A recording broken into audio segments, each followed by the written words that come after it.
आपको ऐसा लगता है तो भाई ये पूरा का पूरा तेजस HAL नहीं बना रहा है, हिंदुस्तान की अलग अलग फैक्ट्रीज से इसके पार्ट्स आ रहे हैं। दूसरी चीज, अमेरिका कहता है भारत के बड़ा क्लोज है, लेकिन अमेरिका जो है वो एक मौसमी दोस्त है।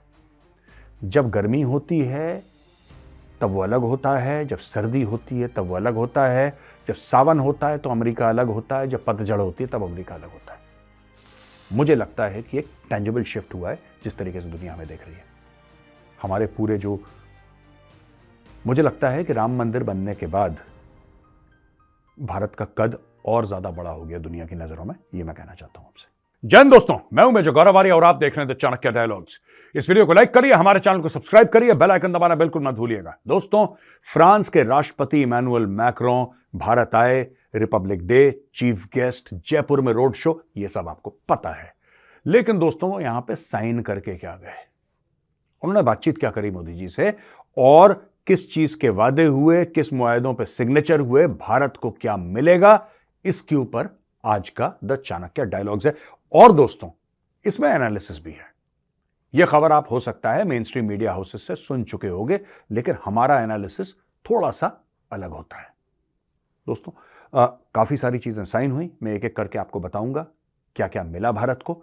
लेकिन जहां तक हथियारों की बात है या जहां तक टेक्नोलॉजी के प्लेटफॉर्म्स की बात है, सबसे बड़ा जो सिग्नेचर हुआ है वो 2 आइटम्स पे हुआ है। पहला है H-125। दोस्तों, ये मल्टी यूटिलिटी एक हेलीकॉप्टर है, और इसके पहले कि मैं इस हेलीकॉप्टर के बारे में बताऊं और आपको यह बताऊं कि इससे हमें क्या फायदा होगा, आप बोलेंगे साहब हेलीकॉप्टर तो हेलीकॉप्टर है।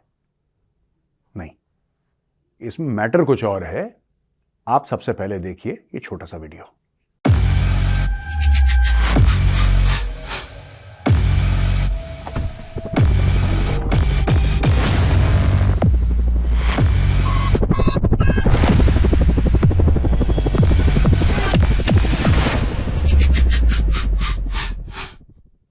दोस्तों, ये है H-125 और ये ज्यादातर सिविलियन यूज के लिए इस्तेमाल करा जाएगा और फौज के लिए भी इस्तेमाल करा जा सकता है। ये मल्टी यूटिलिटी है, अलग अलग कामों के लिए इसका इस्तेमाल हो सकता है। This can be used for lifting light cargo, this can be used for taking passengers. ये सिक्योरिटी के काम आ सकता है, ये किसी प्राकृतिक आपदा में काम आ सकता है। इसके दसियों काम है दोस्तों। ये हेलीकॉप्टर एडवांस्ड हेलीकॉप्टर है, ये एयरबस का हेलीकॉप्टर है, और ये हेलीकॉप्टर आ रहा है भारत, यानी कि ये भारत में कौन बनाएगा? एयरबस और टाटा मिलके बनाएंगे।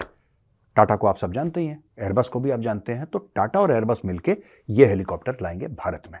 दोस्तों, टाटा की फैक्ट्री से निकलेगा हेलीकॉप्टर। अब ये हेलीकॉप्टर के ऊपर इतना हल्ला क्यों? अब मैं आपको बताता हूं हल्ला क्यों। दोस्तों, बात यह है कि गवर्नमेंट कोशिश क्या कर रही है। बात सिर्फ ये राफेल की नहीं है, बात सिर्फ ड्रोन की नहीं है, बात सिर्फ हेलीकॉप्टर की नहीं है। अगर आप इन सबको क्लब करके देखेंगे ना, तो आपको एक बात पता लगेगी कि एक पूरा एविएशन का, या आप ये कह सकते हैं हेलीकॉप्टर और एयरक्राफ्ट मैन्युफैक्चरिंग का एक इकोसिस्टम भारत में पैदा किया जा रहा है। अब एक हेलीकॉप्टर में हजारों हिस्से होते हैं, हजारों पार्ट होते हैं, हजारों पुर्जे होते हैं उसके, नट बोल्ट से लेकर किलोमीटर के तार होते हैं उसके अंदर मशीन पार्ट्स होते हैं, उसके अंदर सॉफ्टवेयर होती है, 10 चीजें होती हैं, और सारा का सारा टाटा बनाएगा नहीं, जाहिर सी बात है। टाटा बना भी नहीं सकता, कोई कंपनी नहीं बना सकती। कार, हेलीकॉप्टर तो बहुत बड़ी चीज है, एक सिंपल सी कार, वो भी एक कंपनी पूरी नहीं बनाती। उसके टायर कहीं से आते हैं, उसका स्टीयरिंग कहीं से आता है, उसका हॉर्न कहीं से आता है, उसकी बैटरी कहीं से आती है, उसकी जो कंप्लीट इलेक्ट्रिकल वायरिंग होती है वो कहीं और से आती है। हाँ, बॉडी जरूर वो फैक्ट्री बनाती है और इंजन भी वो फैक्ट्री बनाती है, लेकिन दोस्तों, ये सारे को अगर आप एक कॉन्टेक्स्ट में देखें, परिप्रेक्ष्य में देखें, आप ये समझ जाएंगे कि गवर्नमेंट जो कोशिश कर रही है वो एक इकोसिस्टम बनाने की कोशिश कर रही है। मैटर H-125 का है ही नहीं, ये मैटर बहुत बड़ा है। अब दूसरी तरफ मैं आपको बताना चाहता हूं कि साफरान, जो फ्रेंच कंपनी है, साफरान जिसके फाइटर जेट के इंजन्स हैं, वो भी भारत में आ रहे हैं, और फ्रांस ने प्रॉमिस करा है 100% टेक्नोलॉजी ट्रांसफर। सोचिए दोस्तों, कहा जाता है इंजन्स के बारे में कि this is the holy grail. कोई भी एयरक्राफ्ट मैन्युफैक्चरिंग कंपनी आपको सब कुछ दे देगी भाई, इंजन की टेक्नोलॉजी नहीं देगी। इंजन तो दिल है, इंजन किसी भी हवाई जहाज का दिल है। और कोई इंसान अपना दिल निकाल के कैसे दे दे किसी को कि लो छाती के अंदर हाथ डालो और दिल निकाल के। एक आपको ऐसी मुहावरतन बात बोल रहा हूं, लेकिन फ्रांस ने काम कर दिया। फ्रांस ने बोला 100% टेक्नोलॉजी ट्रांसफर। ये साफरान है क्या? और साफरान कौन कौन से मिलिट्री जहाजों को आज की तारीख में पावर करता है, उसके लिए देखिए ये दूसरा वीडियो।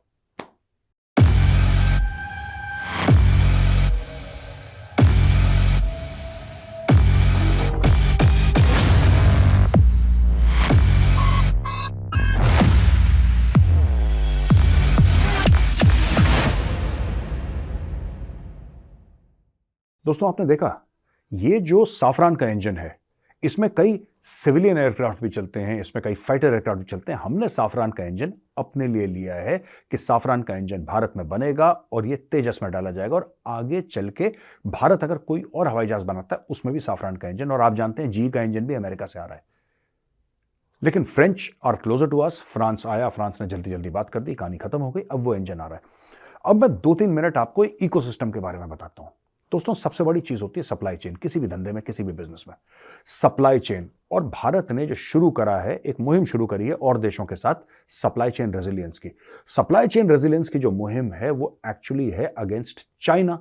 और चाइना से तो हम कुछ खरीदते नहीं है, जाहिर सी बात है। जहां तक मिलिट्री इक्विपमेंट का सवाल है, we don't have Chinese equipment at all, right. हमारी इक्विपमेंट रशियन है। लेकिन भारत के अंदर एक जागरूकता पैदा हुई है कुछ साल पहले। जागरूकता पहले भी थी बाय द वे, लेकिन ये जो जागरूकता पैदा हुई है ना भारत में, अब ये जागरूकता एक्शन में आ गई है। बोला है कि कर्म करो यार, सोचना, दिल में महसूस करना, ये आइटम पुराने हो गए हैं। अब महसूस बहुत हो गया, सोच बहुत लिया, अब जमीन पर काम करके दिखाओ, रिजल्ट निकाल के दिखाओ। उससे, उस फीलिंग से, उस सोच से, उस दिल की भावना से पैदा हुआ आत्मनिर्भर Bharat.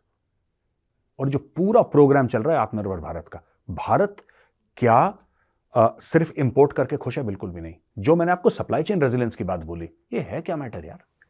Supply chain resilience, supply chain यानी कि जब कोई चीज बनती है, एक प्रोडक्ट, तो उसके रॉ मटेरियल होते हैं, फिर वो प्रोडक्ट तैयार होता है, फिर उसकी इंटेलेक्चुअल प्रॉपर्टी राइट्स होती हैं, फिर उसके अंदर इनपुट्स जाते हैं और कई स्टेजेस से गुजर के कोई यहां से आ रहा है, कोई यहां से आ रहा है, कोई तार सप्लाई कर रहा है, कोई ये सप्लाई कर रहा है, सॉफ्टवेयर सप्लाई कर रहा है, कोई हार्डवेयर सप्लाई कर रहा है, कोई एयर फ्रेम सप्लाई कर रहा है। 50 चीजें गई उसके अंदर, 50 चीजें उसके अंदर गई। ये सारी की सारी चीजें दोस्तों अलग अलग फैक्ट्री से आती हैं, ये एक जगह नहीं बनता। अगर आपको ऐसा लगता है कि तेजस जो बन रहा है, जो HAL बना रहा है, हिंदुस्तान एरोनॉटिक्स लिमिटेड, अगर ये तेजस हवाई जहाज बना रहा है, अगर आपको ऐसा लगता है तो भाई ये पूरा का पूरा तेजस HAL नहीं बना रहा है। हिंदुस्तान की अलग अलग फैक्ट्री से इसके पार्ट्स आ रहे हैं। हां, एयरफ्रेम HAL बना रहा है, इंजन HAL, लेकिन कई सारी इसमें ऐसी चीजें हैं जो भारत की और फैक्ट्रीज इसको सप्लाई कर रही हैं। उसी प्रकार से इस पूरे सिस्टम को, यानी कि रॉ मटेरियल और आपका पूरा प्लानिंग, आपके कागजों में उसके डिजाइन और एंड में सप्लाई तक, इस पूरी चेन को कहते हैं हम लोग सप्लाई चेन। सप्लाई चेन यानी कि यूजर के पास जब पहुंच जाता है, और लोग तो यहां तक भी कहते हैं कि जो उसकी सर्विसिंग होती है that is also part of supply chain, क्योंकि उसमें भी स्पेयर पार्ट्स लगते हैं, उसमें 10 चीजें और लगती हैं। ये सप्लाई चेन युद्ध लड़ने के लिए दोस्तों, ये सप्लाई चेन हमारे कंट्रोल में होनी चाहिए। जो देश अपनी सप्लाई चेन अपने कंट्रोल में नहीं रखता और जो देश सोचता है कि यार पैसे तो हैं, चेक काट के ले लेंगे यार, ऐसे अरब देश बहुत करते हैं दोस्तों।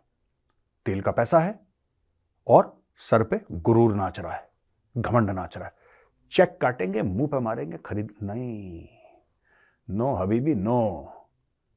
तुम चेक काट के मुंह पे मारेगा, जंग के दौरान वहां पे मुंह नहीं मिलेगा, चेक फड़फड़ाता हुआ जमीन पे गिर जाएगा। होता क्या है मैं आपको बताता हूं। आज की तारीख में आपने देखा होगा कि पाकिस्तान का आर्मी चीफ गया अल्ले तलल्ले करने अपने अमेरिका। दूसरी चीज, अमेरिका कहता है भारत के बड़ा क्लोज है, लेकिन अमेरिका जो है वो एक मौसमी दोस्त है। जब गर्मी होती है तब वो अलग होता है, जब सर्दी होती है तब वो अलग होता है, जब सावन होता है तो अमेरिका अलग होता है, जब पतझड़ होती है तब अमेरिका अलग होता है। कल भारत पाकिस्तान की लड़ाई शुरू हो जाती है। पाकिस्तान, भगवान न करे, कोई बड़ा आतंकी यहां पे हमला कर देता है और भारत रिस्पॉन्ड करता है और लड़ाई दोनों देशों की शुरू हो जाती है, ठीक है। और अमेरिका को जाना है अफगानिस्तान। सोचिए जरा, सोचिए जरा इसके ऊपर, और बड़े ध्यान से वीडियो देखिए दोस्तों। भारत और पाकिस्तान की हो जाती है लड़ाई और अमेरिका को जाना है अफगानिस्तान। तो कहां से जाएगा अफगानिस्तान? ईरान तो उसको ठेंगा दिखाता है। ईरान कहता है भागो यहां से। बिका कौन? बिका पाकिस्तान। पाकिस्तान ने बोला आओ कराची, आओ कराची। कराची पे बिन कासिम पोर्ट पे तुम लैंड करो, हम तुम्हें लैंड रूट देते हैं, तुम जाओ सीधा अफगानिस्तान के अंदर घुसो, खजूर ले आओ हमारे पास, पैसे दे दो। पाकिस्तान ने अमेरिका से पैसे लिए और पाकिस्तान ने बोला ठीक है आपको जाना अफगानिस्तान जाओ, क्योंकि पाकिस्तान 2 बार ऐसे पहले भेज चुका है, राइट। और कई दशक तक मोटे नोट, अरबों डॉलर कमाए उसने इस ट्रांजिट के चक्कर में। अब मैं आपसे एक सवाल पूछता हूं, अगर उस समय, उस वक्त अमेरिका को अफगानिस्तान जाना है या अमेरिका को ईरान के खिलाफ कार्रवाई करवानी है, अमेरिका को कुछ भी इस बिकाऊ पाकिस्तानी फौज से काम करवाना है, तो उस समय भारत और अगर पाकिस्तान की लड़ाई होगी और दोस्तों हमने अपने हथियार खरीद रखे हैं अमेरिका से, तो आपको क्या लगता है, क्या उसके स्पेयर पार्ट अमेरिका हमें देगा? No, not at all. America बोलेगा यह कौन सी बात होती है यार, आप आपस में लड़ रहे हो, ये कोई बात होती है? नहीं, विश्व में शांति चाहिए। 1947 के पहले आप दोनों एक ही तो थे, एक ही देश तो था, फिर आप लोग भाईचारे में रहिए। अमेरिका हमें स्पेयर पार्ट्स देने में देर करेगा। और अगर हमने रूस और यूक्रेन की लड़ाई से कुछ सीखा है दोस्तों, तो हमने एक बात सीखी है। हमने ये बात सीखी है कि आज की तारीख में यूक्रेन इसलिए नहीं पिट रहा क्योंकि रूस की फौज उससे बहुत ज्यादा बड़ी है। यूक्रेन इसलिए पिट रहा है क्योंकि यूक्रेन डिपेंडेंट है अमेरिका और वेस्टर्न कंट्रीज पे।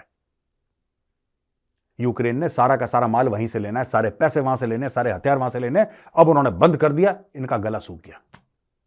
तो भारत को उस प्रॉब्लम में कभी नहीं डालना कि हम दूसरों की मिन्नतें तरले करें, बोलें यार प्लीज हमारी लड़ाई हो गई है, गोला बारूद दे दो, हम तुम्हें चेक दे देंगे। नो चेक वैक, अंदर बनेगा। अंदर जो हम फ्रांस से भी ले रहे हैं ना, इंडिया में बनेगा। टाटा के पास पूरी टेक्नोलॉजी होगी। जो साफरान के इंजन की बात कर रहे हैं ना हम लोग, साफरान के engine, the holy grail of avionics, the engine of a fighter aircraft, उसकी पूरी टेक्नोलॉजी जाएगी एचएएल के पास। एचएएल बनाएगा वो। दोस्तों ये डील्स हो रही हैं भारत के डिफेंस को मजबूत करने के लिए, आपको समझना पड़ेगा। ये डील सिर्फ, ये जब फाइटर जेट उड़ता है ना दोस्तों, दुश्मन के खेमे में जाने के लिए, दुश्मन के कैंप को बॉम्ब करने के लिए, दुश्मन के स्ट्रेटेजिक लोकेशन को बॉम्ब करने के लिए, वो सिर्फ पायलट नहीं चला रहा एयरक्राफ्ट, उसके पीछे एक बहुत बड़ी साइंस है, उसके पीछे एक बहुत जबरदस्त इकोसिस्टम है। कभी किसी एयरफोर्स के पायलट से आप बात करिएगा, वो आपको बताएगा कितना बड़ा इकोसिस्टम जब पायलट बैठता है एयरक्राफ्ट में। तेजस के अंदर पायलट बैठा है और तेजस टेक ऑफ कर रहा है, अब मिशन इनसाइड पाकिस्तान, ठीक है। उसको बोल दिया गो, उसने अपना एयरक्राफ्ट टेक ऑफ करा, उसको पता है उसका मिशन क्लियर है। लेकिन उस गो के पहले भाई कितनी प्लानिंग है, कहां से एयरक्राफ्ट आया, कहां पे तेल भरा, कौन से उसके अंदर से वेपन लगाए, कौन सी मिसाइल लगाई, कौन सा उसके अंदर सॉफ्टवेयर है, एक पूरी अलग दुनिया है। और वो दुनिया आपको कंट्रोल करनी पड़ेगी, वरना आप लड़ाई कभी नहीं लड़ पाओगे, ठीक है। वो दुनिया भारत कंट्रोल कर रहा है। अब आ गया भारत इस पे कि मुझे चाहिए और भारत में चाहिए। अगले जो राफेल के 26 एयरक्राफ्ट आ रहे हैं, उसके बारे में बात हो रही है कि उसके कुछ पुर्जे, कुछ हिस्से भारत में बनेंगे।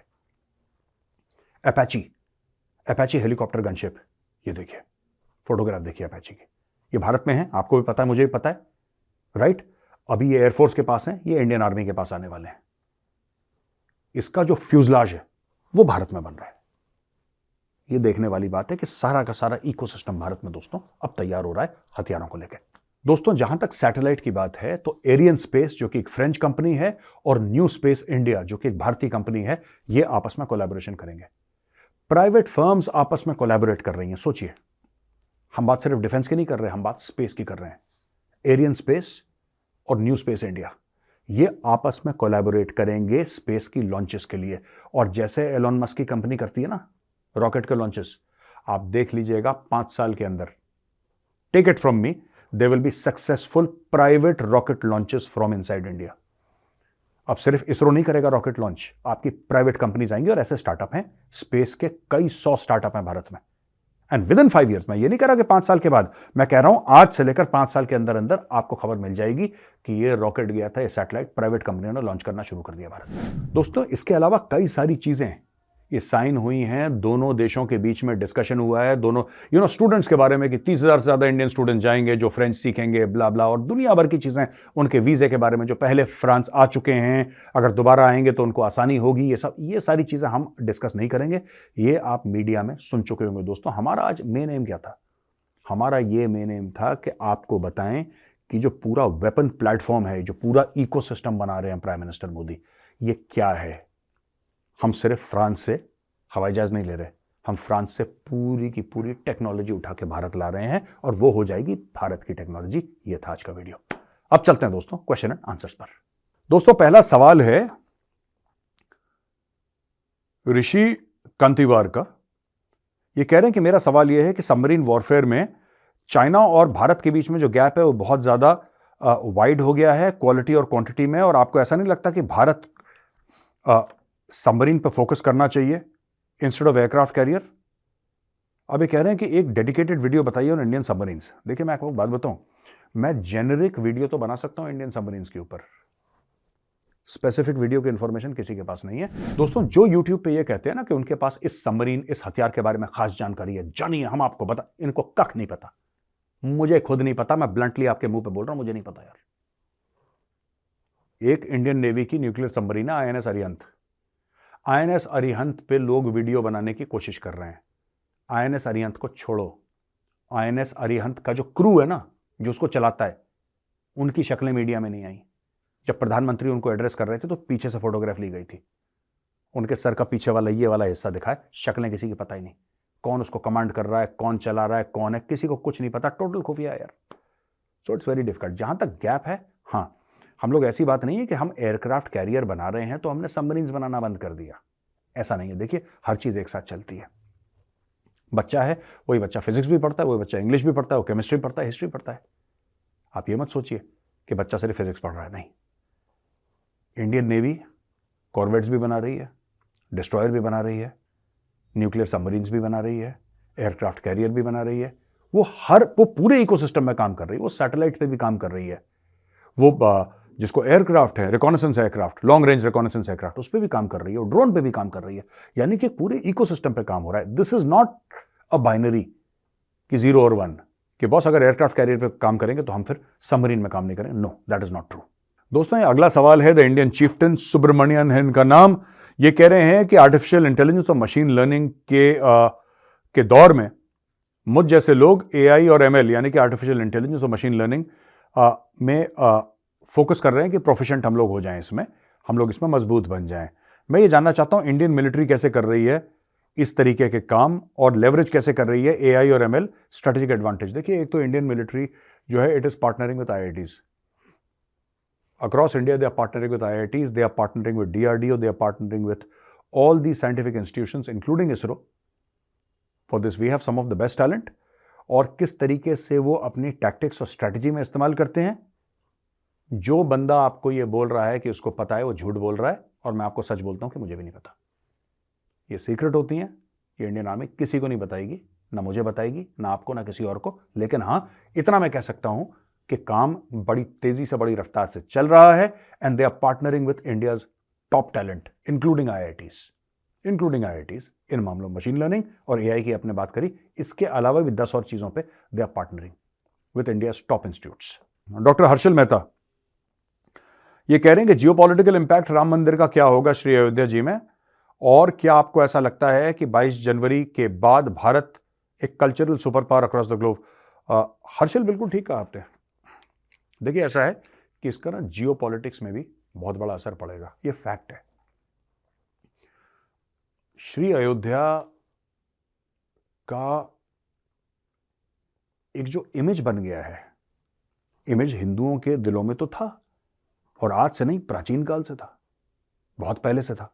तो इमेज आज नहीं बना, लेकिन दुनिया भर के सामने जो एक इमेज आ गया है, and they know that India is now a power to content with. अब लोग बोलेंगे साहब एक मंदिर बनने से क्या होता है? नहीं, बात मंदिर की नहीं है, बात यह है कि आपने दुनिया को दिखा दिया सही तरीका एक डिस्प्यूट सेटल करने का, और इससे भारत की इज्जत बढ़ी है। राइट? 85% हिंदू, 85% हिंदू। आपको लगता है कोई और देश में जो मेजॉरिटी कम्युनिटी अगर नॉन हिंदू होती और उनका प्लेस ऑफ रिलीजन या इतना इंपॉर्टेंट कोई चीज फंसी रहती, वो कोर्ट का वेट करते कोर्ट का वेट हम लोगों ने करा। 500 साल से ज्यादा हमने इंतजार करा, राइट?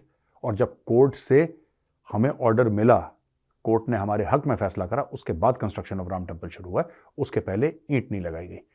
तो मतलब मैं ये बात मानता हूं कि जियोपॉलिटिक्स में एक बहुत बड़ी चीज, बहुत बड़ा काम एक जरूर होगा इसमें। And I think is very very important at least for India कि भारत इसको ना इस तरीके से देखे कि अब दुनिया भारत को कैसे देख रही है, भारत ये देखे, भारत ये महसूस करे कि दुनिया भारत को कैसे देख रही है।